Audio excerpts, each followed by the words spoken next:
मुख्यमंत्री देवेंद्र फडणवीस यांनी मंत्री नितेश राणे यांना तंबी दिल्याची माहिती समोर आली। पुढचे काही दिवस शांत राहण्याचे आदेश नितेश राणे यांना दिले।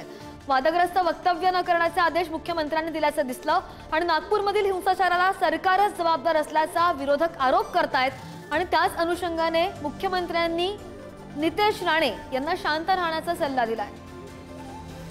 सरकार 100% अपयशी ठरलेलं आहे। सरकारमधील एक बडबोल्या मंत्री गेल्या 4 महिन्यापासून 2 धर्मामध्ये 2 समाजामध्ये आग निर्माण होईल, आग लागेल अशा प्रकारचंच वक्तव्य करताय। त्यांना वेळोवेळीच आवर घातला नाही तर महाराष्ट्रातली परिस्थिती बिघडेल यापूर्वी आम्ही सांगितलेलं आहे। केवळ कबरीचाच विषय नाही तर हिंदू मुस्लिम वाद आणला, मर्यादित कबरीपुरतीच विषय ठेवलेला नाही त्यांनी, म्हणजे घुसके मारेंगे और छोडेंगे नाही वगैरे अशा प्रकारची चितवणीखोर मंत्री करत होते भाषण।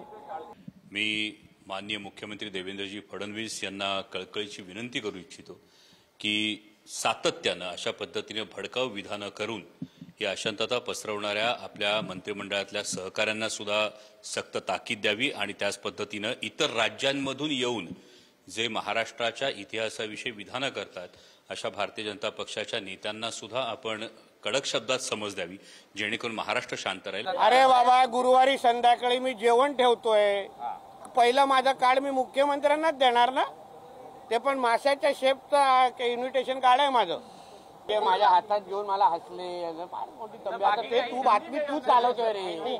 मी लाडक्या याद्यामधला एक आहे, मुख्यमंत्रीची एक लाडकी मंत्र्यांची यादी आहे, त्याच्यामध्ये नितेश राणेचं नाव आहे, त्याची तू चिंता करू नको। माझ्या तोंडी कोणी लागू नये, मी त्याच्यातला दुसऱ्या मंत्र्यांसारखा नाही।